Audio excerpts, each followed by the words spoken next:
Okay. Thank you everyone so much for joining us today. We are so proud to be able to offer an opportunity to hear from the United States Census Bureau today. This information is so important for us to share out because the Center for Community Leadership and Nonprofit Excellence at the Scranton Area Community Foundation is largely focused on building the capacity of our nonprofit partners. We understand the importance of data and particularly how that could play a role into not only as you build out an assessment of the needs of the community in which you're serving, but also as you go to seek grants or other funding opportunities. Oftentimes, a lot of those grant opportunities are looking for the data that helps support any grant requests. So this webinar is going to give a little bit of opportunity how to pull down that data, how to access it. But it's also important too, as you look to build out justification for certain programs, looking for specific demographic data. And so when the United States Census reached out to us about having this seminar, it made a lot of sense for us to be able to bring this to you, our nonprofit partners.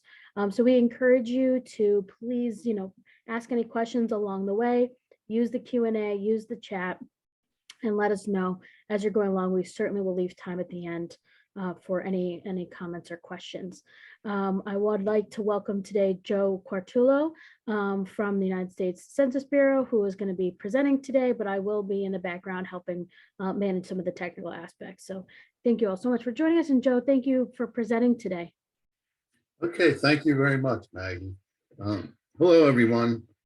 As Maggie said, my name is Joe Quartullo. I'm with the Census Bureau. I'm a data dissemination specialist. So let me just try to move my slide down here. Okay, a little bit about myself before I begin. I've been with the Census Bureau over 25 years, and for the past 6 years or so, I've been in this position, data dissemination specialist, where I'm promoting the use of census data to anyone that has an interest in it. And I'm also available for other complimentary presentations and hands-on data workshops if you know anyone that's interested. Today, I'm going to be talking about a little bit about the Census Bureau and the Decennial Census. We use that word for the census that we conduct every 10 years. Then I'll be talking about the American Community Survey, which is a survey where we get a lot more detailed data annually. I'll be talking about some data tools. One of them is the Census Demographic Map Viewer. Another easy one to use is called Quick Facts, and then data.census.gov. And then I'll let you know about the Census Academy, which is a place where there's lots of videos and previously recorded webinars and lots of things. It's a place where you can learn a lot about census data if you have an interest. And then we're going to try to save some time for a few questions. But the census, pardon that the map is not real clear, but the Census Bureau has 6 regional offices in the United States, and we and Pennsylvania are part of the Philadelphia region. A little bit more about the Census Bureau. It's the largest federal government statistical agency. We conduct more than 100 censuses and surveys. So most people just think of the Census Bureau and they think of the census, because that's when they hear about it every 10 years. That would be the Decennial Census, but we do a lot more than that. We conduct surveys for the Census Bureau, for ourselves, and we also conduct surveys for other federal agencies like the Department of Justice and Department of Housing, Bureau of Labor Statistics, etc.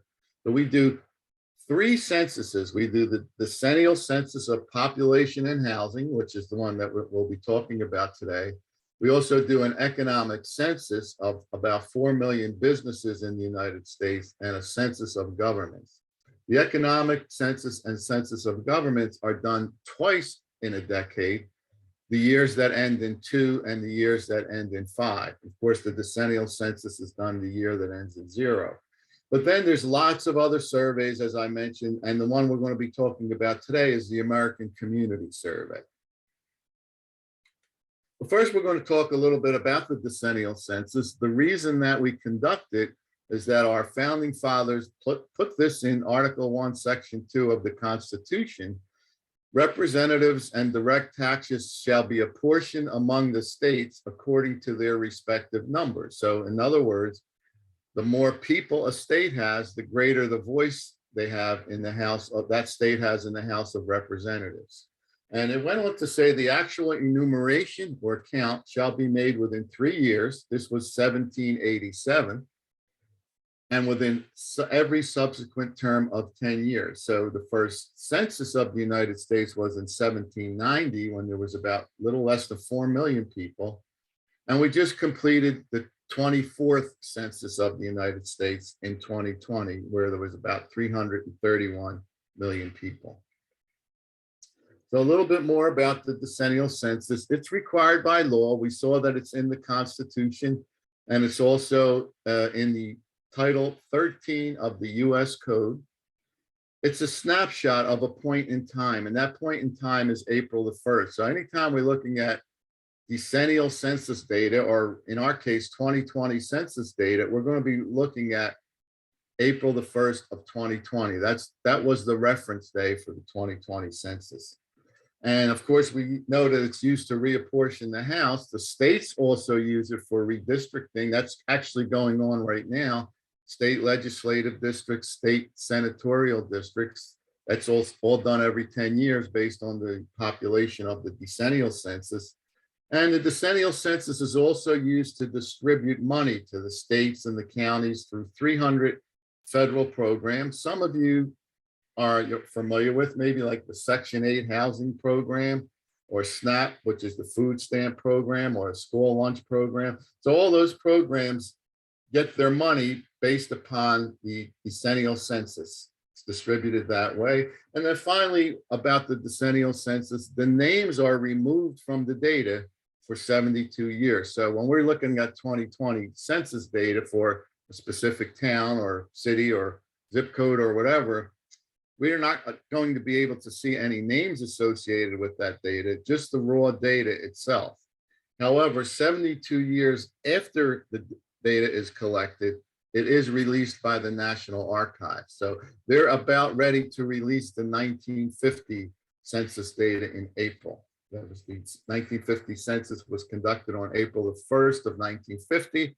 And here we are just about 72 years later. So that's going to be coming out. And the people that usually are most interested in that are genealogists.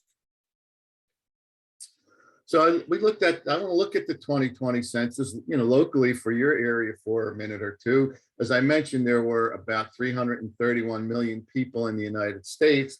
And there you see some population counts for the counties and the two big cities in your area, as well as the state and the metro area.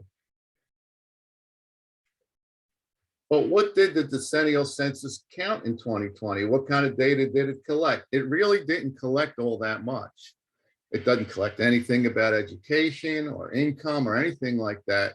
It collected this data: age of each person in the household, race, sex, whether or not each person is or was Hispanic, the relationship of each member of the household to the head of the household, whether or not the house was owned or rented, whether or not the house was occupied or vacant, and also when the decennial census collected data at group quarters, meaning prisons, college dorms, nursing homes, etc. That's only information that we can get from the decennial census. All the other characteristics of the population we will be looking at the American Community Survey. So I wanted to first go online to show you a data tool. Right now, we're strictly talking about the 2020 census. I wanted to show you this data tool, and it's a 2020 map viewer. And I'm going to show you how you can get some of that basic information that I mentioned, especially the population count and the race and things like that. So I'm going to switch over to my browser.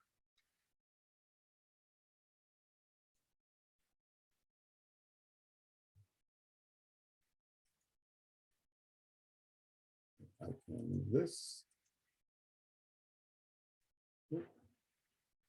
back to this. Yeah, Maybe Joe, so we're not able to see it. I think you might want to do a reshare okay, of your screen. okay, okay. Let me do that. Hold a second. Yeah, thank you.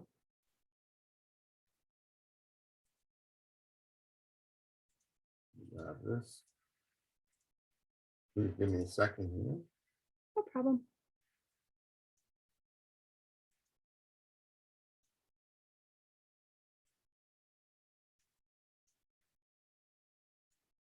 So we want to do a reshare.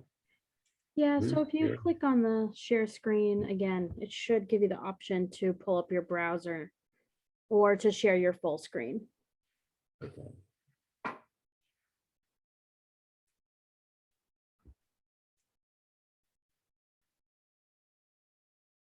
I'm just having trouble getting to my browser. I'm sorry. It's okay.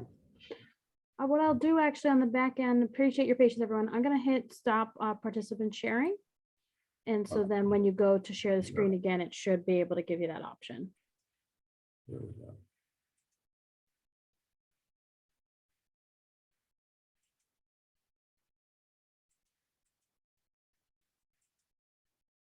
Well, got my browser up. Now I am just trying to get back to the Zoom. No problem. Yeah, so when you click back onto the Zoom, then you can pick the share screen option at the bottom. It's the green button. Yeah, that's what I don't see. I don't see that at this point.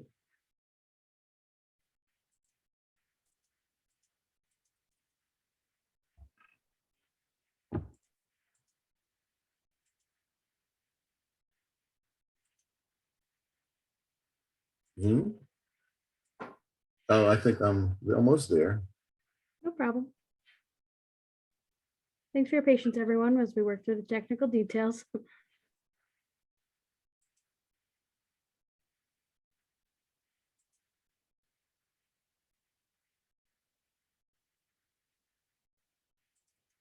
I think we're getting that's you got the slide back. Got the slide back. Yep. Yeah, I'm gonna get you on now. Yes. Yeah, I think I got my screen coming up. Do you see the demographic map viewer? We do, yes. Yeah, so Okay, you can good. see That's the, fine. we can I'm see sorry, I the, apologize. we could, it's in the slideshow itself. Oh, no, I mean, okay, you don't see it in the I don't see it online. in the browser, no. So if you click again on the share screen button, it should give you an option to share your full screen. That's what I'm having trouble. Okay, new share.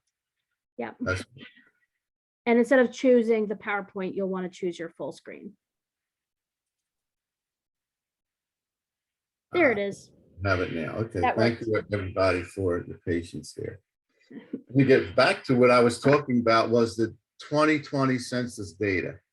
So this is one tool that you can use to access the 2020 census data at lots of different geographic levels.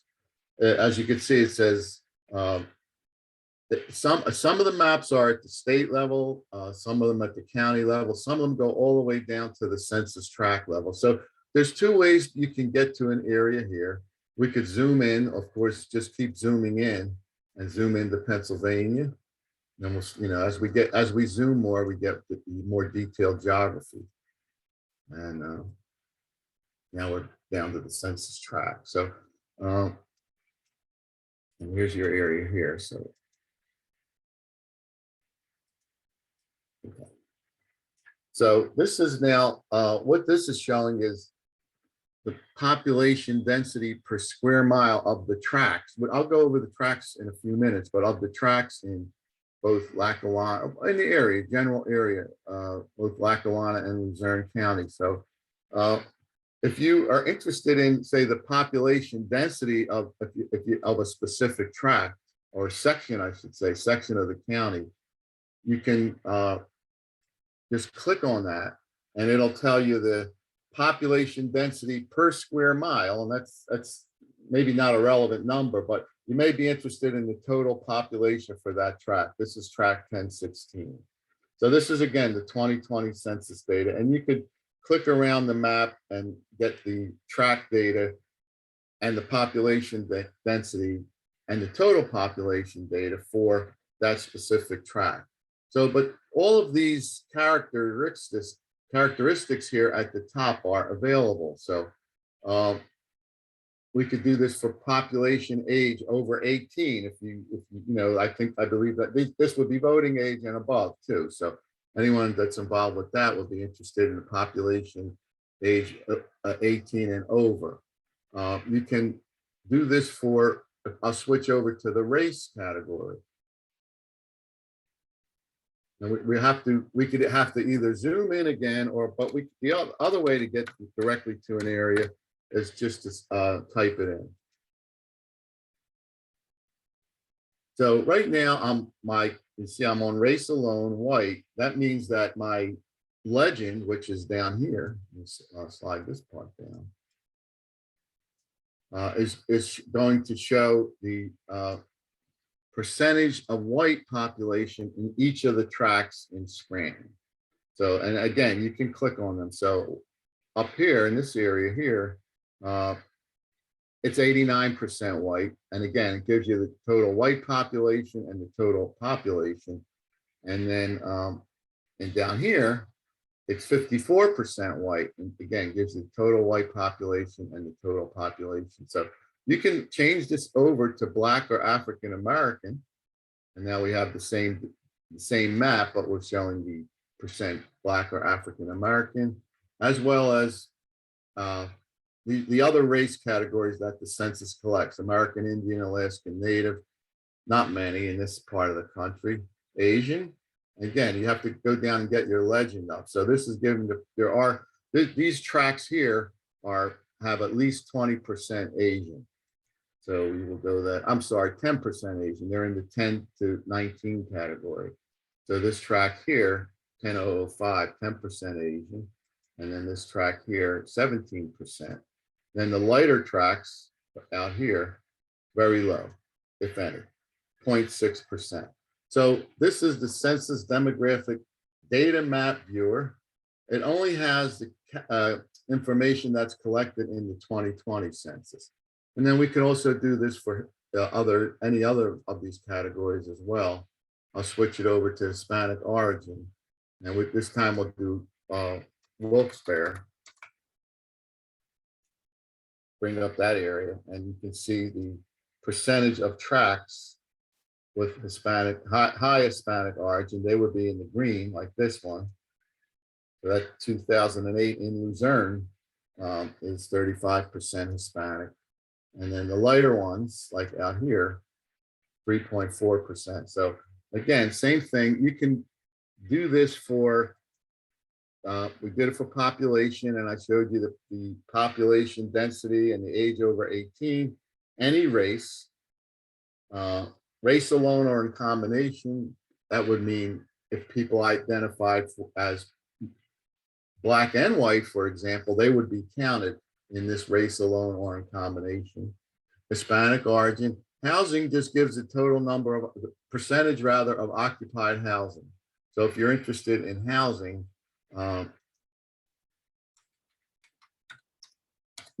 someone that may be interested in housing and where vacant housing lie, etc. This would be the percentage of housing that's occupied. So these lighter areas out here, 84% occupied, and then the darker areas, 93. So again, this is the legend here. Just pull this down to get the legend. And finally, the percentage in group quarters.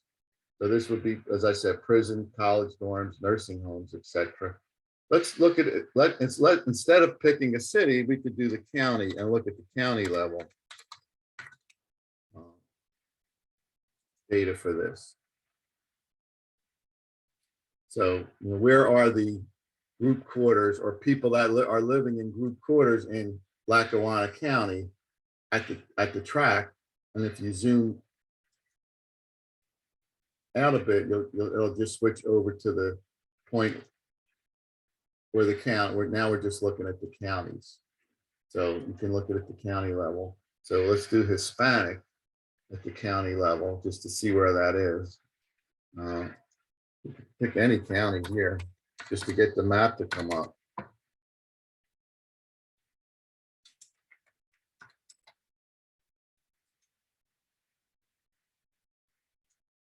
And zoom out, zoom in. Now we're looking at the percentage of Hispanics by county well, actually more than just Pennsylvania. And again, if I pull the legend down, we're going to see some of these counties here, which I believe is Berks, 23% Hispanic. And then you come out in the lighter areas, the other parts of the state that are much lighter, they have much fewer percent Hispanic. So this is just dealing with the 2020 census data. It's called the Demographic Data Map Viewer. The link will be available in the slides that I provided, and Ms. Martinelli is going to share all those with everyone. So you'll have the link if you want to use this and play with this and look. You can do this at of course, the state level, the county level, and as you saw, you can do it at the tract level just by picking. Yes, go ahead. Sorry, just real quick. We had two different questions that I think might be a good time to check on these. The first is, does the census data break out for veteran or non-veteran categories? Yes, but that not in the decennial census. When we go to look at the American Community Survey, that data is collected in the American Community Survey. So the answer is not in the decennial census, but yes, in the American Community Survey. I'll show you that in a minute. Perfect. And then the other question, that might be identified here, because I see the housing tab. How are the homeless identified and counted? Well, for the decennial census, there's a 3-day period. It normally was right around April 1st, but because of the pandemic, it ended up being in September. There was a 3-day period in September of 2020 where, working along with all of the institutions that work with the homeless and local people that may know where the homeless are, the Census Bureau makes an attempt to count the homeless during those 3-day period. One of those days is at shelters, and another day is at maybe out in the park or at the bus station or something like that. So that's how the homeless are counted at the census. That 3-day period every 10 years, where they go and they try to make an attempt to count the homeless, working along with the local people that know about the homeless population. So that's how they're not counted in the American Community Survey. And here we're only looking at housing. So they won't be any homeless counted in here in the housing section. But that's how they're counted during that 3-day period. And again, they're not counted in the American Community Survey because that's based on addresses. Okay, so any other questions? I go back to the slides and hope I don't have that. So there was a couple questions that came up. Where do the homeless appear in the census data? Well, I don't believe that has been released yet for the 2020 census data, but if you mean where, you mean like where geographic area. Sometimes it's only at the county level because that's the only information that we have. So is it easy to see when looking at this map to see what percentage individuals are homeless? No. Or how would that be viewed within the map itself? Well, it's not on this map at all. And when the data is released, there's a few other data tools that will give you some basic information about the homeless, probably only linked to the county. Okay. Thank you. That's helpful. And then one other question that might be relevant as well to this is there a best way to determine if a population area is considered rural? There is a way. I wasn't prepared to do that, but there is a way to do that. I'll show you when I get to one of the data tools, but not on this. Okay, so we can come back. I'll table that question for later then. Okay. All right. Thank you. Okay. So this is the one data tool that has the 2020 census data in a map uh, tool. I'm going to switch over now back to the slides. And I wanted to know, did you come back? Do you see the slides again? Or do you see the slides? Yeah, we do not. So Okay, you'll just want to hit the green share Yeah, screen there. button again, and Oh, then, okay. yep. Well, you should have it now, right? Yep, now we're What good. is the, okay, so we talked about the decennial census and looked a little bit at the 2020 data. Now I want to talk about the American Community Survey, because that's where we get a lot of the data that you may be interested in that collects other information about the population. It's a very large survey that the Census Bureau does. It's 3.5 million addresses per year. And it's designed to provide communities with reliable and timely, not only demographic data that we just looked at, but social, economic, and housing data every year. And it's part of the decennial program, but it's conducted every year so that we can provide data every year. So this is one of the advantages of the American Community Survey. This is how it works. Just imagine a community, one housing unit selected, we call that the respondent household unit, receives a postcard in the mail with a code on it telling them, rather a letter, I should say, in the mail with a code on it, telling them, asking them to go online to complete the survey. It does say right on the front of the envelope that your information is required by law. Although the Census Bureau doesn't really have the authority or power to ever enforce that. And as far as I know, it never has been, but if it was, it would be by probably the Justice Department or something like that.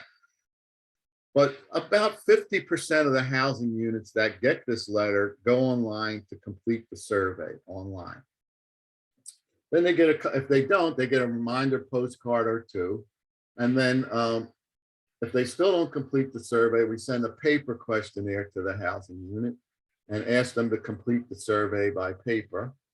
And then after a couple of weeks and probably a couple of reminders, if they still don't complete the survey online or by paper, we send someone to the household to collect the data. So we call those field representatives, and they work all the time. They're around the decade. It's not only during the decennial census, and we collect the information in a personal visit. So when all three of these methods are used, online, paper, and field representative, we usually get about at least 92, 93% of the households responding to the survey. And because of that, makes us confident in the data that we collect.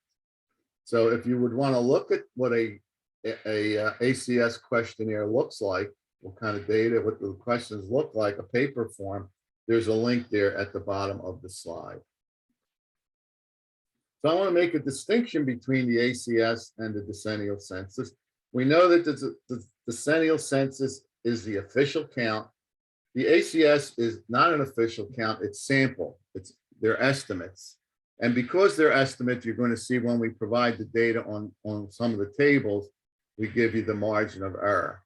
The ACS collects all the detailed housing information, economic information, and demographic information and social. The census, you saw that it only collects basic demographic information. The ACS gives us characteristics of the population, whereas the census only the totals. And the ACS gives us data annually. And the other distinction here is the ACS collects data over a period of time. It's not a point in time. So that period of time is either a year or 5 years. I'll show you the difference in a minute. Whereas the census, as you know, is only all about April the 1st of the year that ends in 0. So two differences some differences, I should say, about the ACS and the decennial census. So now I'm going to go over to another data tool called Quick Facts. This is just a slide here to give you an idea of what we're going to be looking at. When I go to www.census.gov/quickfacts, I'm going to get a table. I'm going to get some tables, which I put the geographies in. I put Pennsylvania and Lackawanna and Scranton in here. And I'm also going to have in the same tool be able to do some thematic mapping, which you see on the right, and a bar graph. So just to take a look at this bar graph is the percentage of Hispanic And that, since I'm looking at Scranton, it's going to give us all the cities in Pennsylvania and the percentage of Hispanic. I would have, if I was online, I would be able to scroll down here. But here you see that Scranton has about 15% Hispanic, whereas some of the other cities have much less, like Allison Park and Alquippa. And then some of the other cities have much more. So you would be able to scroll down all the cities in Pennsylvania here. And it's based upon the percentage of Hispanic. As far as, we also have a thematic map here, and we can see that where your county and counties stand out as far as in the thematic map. And then finally, the table. So let's look at these tables for a minute. Any one of these variables here could be mapped, and there's a lot more. This is just, this would also slide down, but let's look at Hispanic or Latino percent. And you could see that in the United States, about 18.5% Hispanic. But when we look at our state, or the state of Pennsylvania, it's much less than half of that.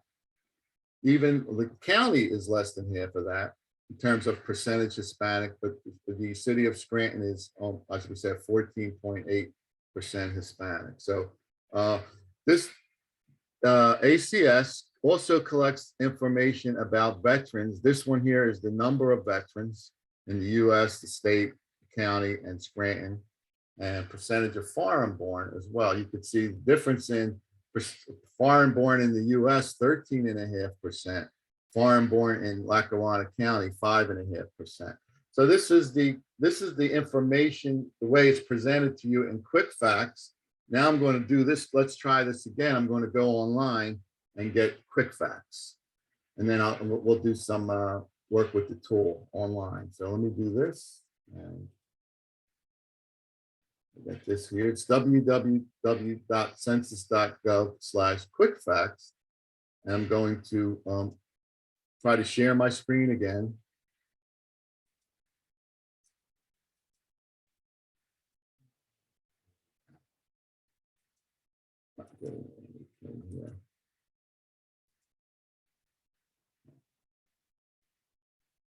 This one.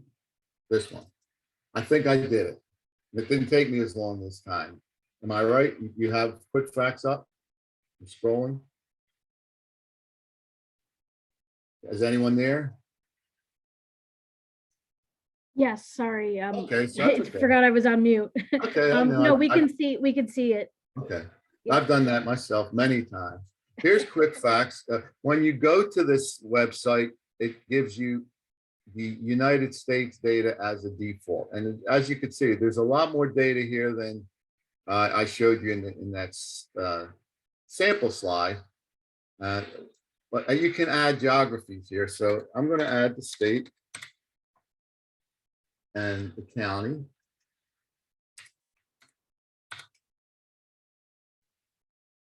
And we'll add Scranton. We'll stick with Scranton for now. And we could look at, this is the information that quick facts give you. It's population and population estimates. It has demographic information, not real detailed, but if you're interested in this percentage, or rather the percentage of under 5, under 18, 65 and over, there's information on race and information on Hispanic origin. There's the count of veterans again, and percentage of foreign born, and information on housing. For example, number of housing units, owner occupied housing rate, median gross rent.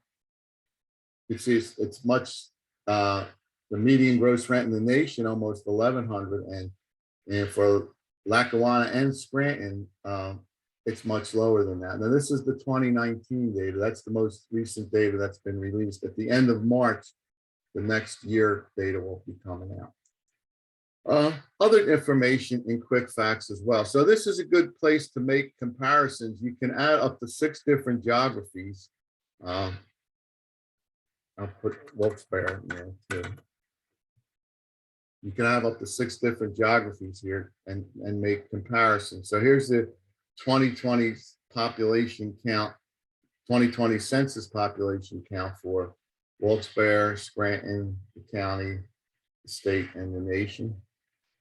Let's see where there might be some differences here, significant differences here.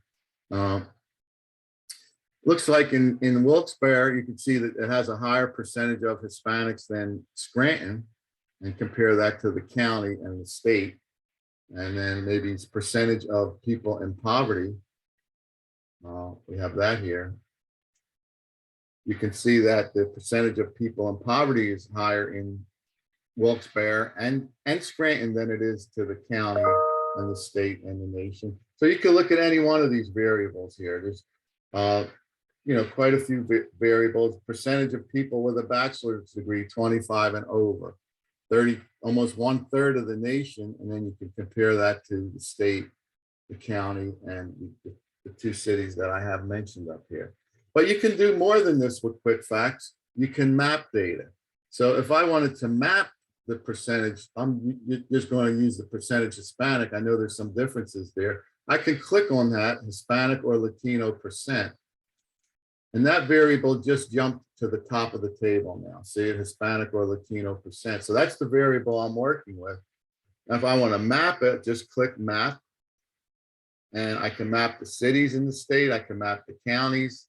I'm going to map the counties in the state. And we'll get a thematic map of the counties in Pennsylvania.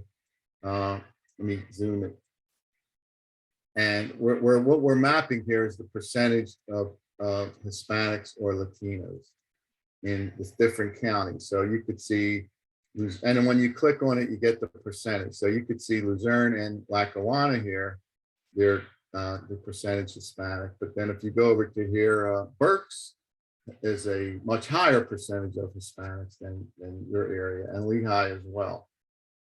So the legend is down the bottom here. Forgot to mention that. So the darker the county, the higher the percentage of Hispanic. But again, you can do this with any of the variables. You could change the variables and do this as well. So let's do the change the variable to the other one we're looking at, persons in poverty. And instead of counties, if we want to look at the cities, we could pick, instead of me picking Lackawanna County, I'm going to click either one of these cities. And now we're going to get, this is now the thematic map of the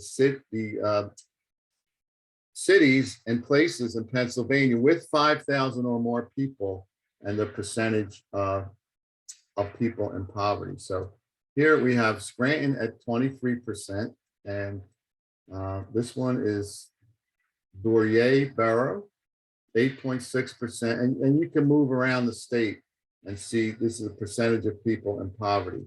You can move around the state and see what's going on here as far as the percentage in poverty. So quick facts not only gives you the table, it gives you the map, and then finally it will give you a chart. So we'll leave it on percentage in poverty, and we'll go again to Scranton, and we'll get a bar graph of Scranton and Wilkes-Barre because they were selected in the table.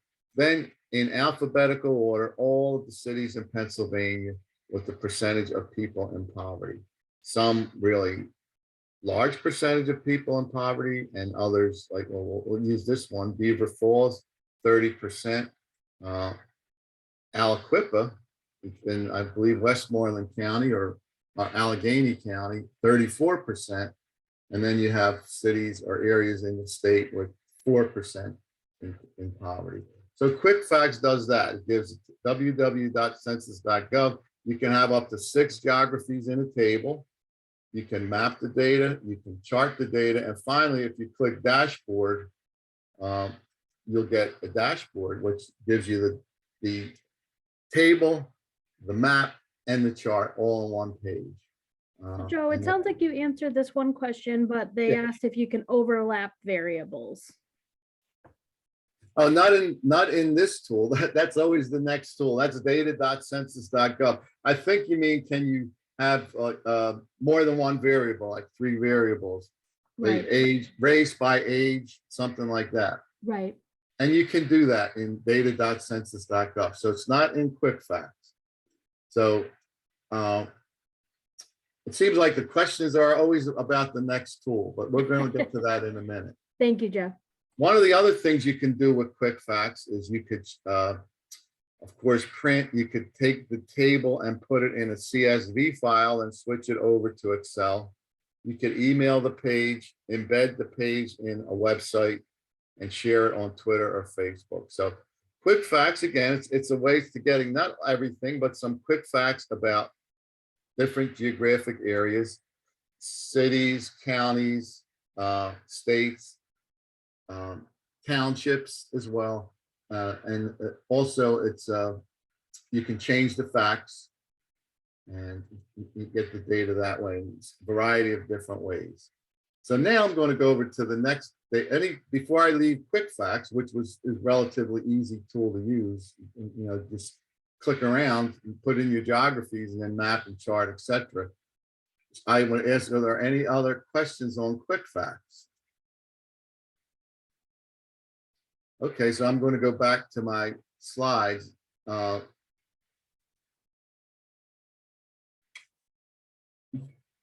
Do you see a slide that says data products? Data availability? I just want to make sure I clicked over to that. Yeah, no, we're still seeing the quick data. Okay, let's do this one then. Okay, now you should have it, right? Yep, now we're good. Data availability. Okay, so in talking about all of the ACS data, it all depends on the population as far as you can get the data every year, but the period of time that it was collected for depends on the size of the population. So areas with 65,000 or more, like your counties, for example, not all counties, but many counties, you can get a 1-year estimate for the previous year. And unfortunately, because of COVID, the previous year right now is still 2019. But for the smaller geographies, you can get a 5-year estimate. That was meaning the data was collected over a 5-year period, but it was released recently. So when we begin to look at the smaller geographies like the tracts, we're going to be looking at data that was collected between 2015 and 2019, but it was released in 2019. So it all depends on the data. This is for the ACS data. It all depends on the population. Now, what does the ACS data collect? I told you it collects a lot more information than the census, the census being what's down in red at the bottom, the demographic information, but ancestry, number, percentage of people that are Polish, for example. All of those all of those topics that are over there in the social characteristics are provided in the American Community Survey. So place of birth, that's not asked in the census.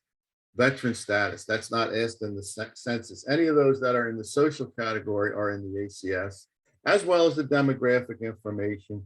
Then there's questions on income and whether or not people receive health benefits, whether or not people are working, what kind of occupation or industry are they in, and the other economic topics there. And then finally, there's information on housing. So there's about 40 different topics in the American Community Survey, whereas you could see in the Decennial Census, there's only about 6 or 8, depending on which ones you're looking at. So this is what's available in the American Community Survey. I want to mention something about census geography before we go any further. You might see a reference to a census block. That's pretty much like a city block. City blocks built up into larger area, we call them block groups. So you can see how blocks build up into block groups, and then block groups build up into census tracts. Now, city blocks or blocks, census blocks only come in the decennial census, not the ACS. But the ACS data comes in the block groups, which is approximately, tells you 600 to 3,000 people, and the census tract data, which is approximately 4,000 people, but it varies. So this is the different geographic components when we're looking at the lower level. Here's an overview of the geographies. So as you can see, block groups are nested within tracts. tracts are always nested within counties, so you won't have a census tract that's in more than one county. Counties, of course, nested in states, etc. We call cities and boroughs in the Census Bureau, we call them places. So you could see places are nested within states. They're not, I mean, most of them are nested within a county, but you can have places that are nested within a state. Shippensburg is one, for an example, in Pennsylvania. It's in more than one county. And then, of course, the congressional districts and the school districts, all these are other geographies that you can get data for. So now I'm going to start thinking a little bit more in census tracts. I know you can't see the numbers here, but just to give you an overview idea, these are the census tracts in Lackawanna County. And if you want to get this map and be able to move around and zoom in and out on it, etc., you have the link there. But there's 62 tracts in the county. It was recently changed after the 2020 census. There had been 59. So there's 62 tracts in the county now. And you can see where the numbers are real small, that's where the population is, because tracts are based on population thresholds. So small tracts, like in the pink here in the middle in the city, are they're tracts, but they're smaller geographically because of population density. And then when you get out into the other areas, you see that there's tracts out here that are much larger because the population is much more sparse. And then here's the census tract map of Luzerne County, or most of Luzerne County. It's the same thing. You could see where the density of the population is in the city. And then as you get out away from the city, the tracts are much bigger. Luzerne has 109 tracts. That's just to give you an overview of what that looks like. So you, as I said, you have the links there if you want to take a look at that. Let me just knock this off here. So now we'll talk about data.census.gov, the third tool that I want to mention. And it gives a lot more detail than the other two. There's a simple search that we're looking at. Here's a simple search for Hazleton. And when I show you, I'm going to go do this. When I go to that, you're going to see the 8 most popular topics for Hazleton that people look for: total population, median household income, etc. But over on the left, you can click on any one of these and you'll get more detailed information. So data.census.gov gives us a simple search like this. And then it gives us a more detailed search. These zip codes are not in your area, they're in Pittsburgh, but I just wanted to show you that you can take this ancestry, the topic here is ancestry. You could take ancestry data and get the estimates for each zip code. So for example, the arrows point in this specific zip code 15106, there are 2,300 people that I identify as Polish, plus or minus 366. Remember, these are estimates, so we always provide the margin of error at the 90% confidence interval. So we'll be looking at tables, and then finally we could take this data and turn it into a map. So this is ancestry data, and we have the percentage of, this is not percentage, the number of polls in each one of these census tracts. The darker tracts have more polls, the lighter tracts have fewer polls. So I wanted to go over to data.census.gov now, switch back over to this other tool. And let me go back. I know I'm going to have to share again. Let me get my tool. Yeah, okay, like that. Now I want to go back and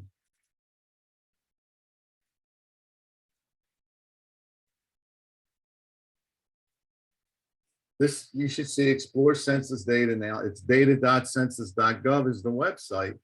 But to do a simple search like I did, you can just simply put in any town or any area that you're interested in, and you'll get a bunch of tables. You're looking at Scranton, so you'll get a bunch of tables. And also here you get the geographic profile for Scranton, where like we looked at Hazleton a minute ago. This is the same data for Scranton. So geographic profile in a simple search. And In this tool, you can also do a lot of filtering. This is what I wanted to show you. These are all tables that have to do with Scranton. So there's lots of them. And so you would be able to scroll down and see these. But instead of a simple search, I want to at least have a minute to show you an advanced search. I'm going to do advanced search, right? Data.census.gov, advanced search, geography. I'm going to look at tract data. And I want to look at tract data in, I know that's probably what you're most interested in if you're working at the community level. And we'll do Lackawanna County. So I could look at all the tracts, or I could pick individual tracts in the county. I'm going to click here, all the tracts in Lackawanna County, and you can see in my filter now, I'm filtering for all the tracts in the county. Then I'm going to do a topic, and I will do income and poverty, just simple poverty, and search. And so this is coming from the American Community Survey. It's a table. Poverty status in the past 12 months.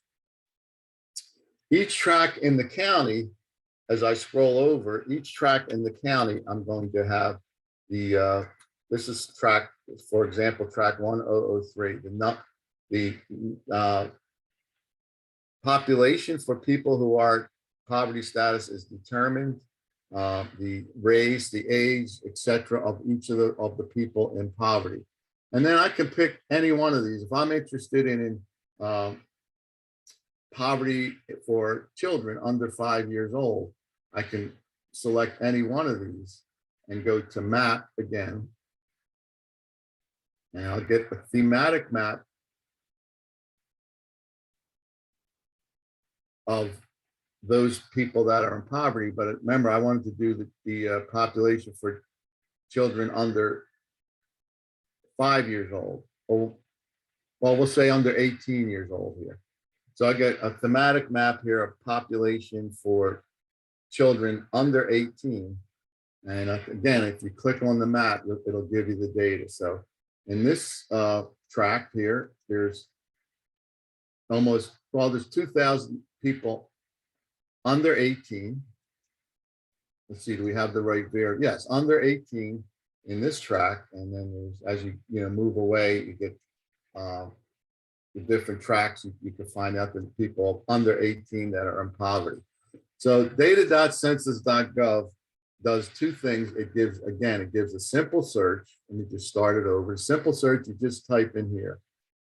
Or if you wanted to do more advanced search, one variable on top of another, you can work it through by working the filters.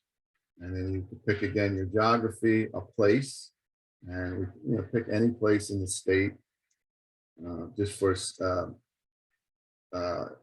example reasons, it's something that has a little bit of a population. Where many of these are. I don't really know where many of these. Oh, Beaver Falls. Okay, so that's our filter. Pick filter for your place. Then you go to topics, and you can select different things like age, race. Say we want to do the Black or African American population and alone for that city, and click search. You'll get the table for Beaver Falls, a bunch of tables, and then you can click on them, and you'll get the actual data.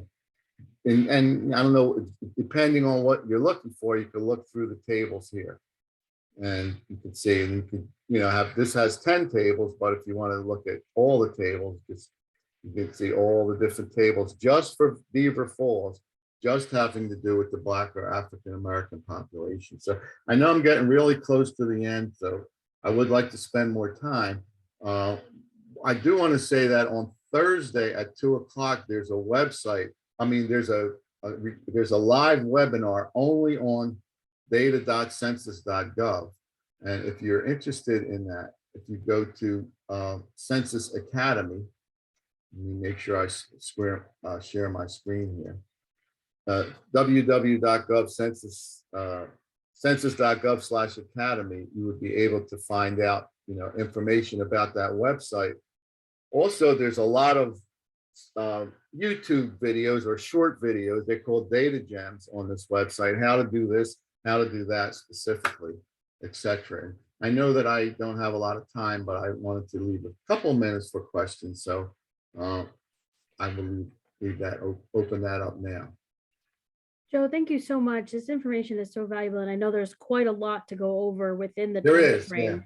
And so I think pointing us to that direction of where individuals can go for more information. And as we mentioned at the top of the webinar, we will be sharing out a recording of today's session as well as the slides. So the information contained in the slides with links and other relevant information will all be available after the webinar today. So with that, there is the question about asking how are veterans identified and counted? Is that part of the community survey? American Community Survey, yes. It's a question on the American Community Survey asked of each person. If you want to take a look at this actual questionnaire, I provided the link. And yeah, it's asked of each person. And then if you were interested in, veterans by race or veterans by age or veterans by poverty or anything like that, you can just get that information, go to the data.census.gov website and filter out veterans and then age and then race or whatever other characteristics you're looking for. And you get the information by veterans that way. Great. Another question is asking around how are the 1 in 38 U.S. household samples selected to assure validity and representation of the sample to the population? The Census Bureau works with the post office, which continually updates something they call the MAF, MAF, master address file. So the households are randomly selected in the master address file. So it said on that slide 1 in 38, there's 3.5 million households a year randomly selected. And then there's also geographic areas that don't have addresses, very rural. Well, there's a compilation of them as well, and they're also randomly selected by proportion. So the census never has the names of people when they in the sample selection. It's all based on the address. So randomly selected, randomly identified. Great. Thank you so much. And then there's just a comment, thank you for the presentation. Thank you for sharing the recording and the slides. It's so helpful. And that's actually coming from a data analyst at ACE of NEPA. So thank you so much for taking the time today to review this information, sharing this information. We appreciate your time today and for, also taking some questions. So we'll be sharing out this webinar, the recording, as well as the slideshow for anybody to view. And thank you very much for joining us today. We hope you have a great afternoon. Thank you. Just a reminder that everyone, you have my email address there if you have any questions. I know I didn't have a lot of time. I covered a lot, so feel free to email me if you have any questions. Thank you very much. Great. Thank you so much, Joe. Everyone have a wonderful day.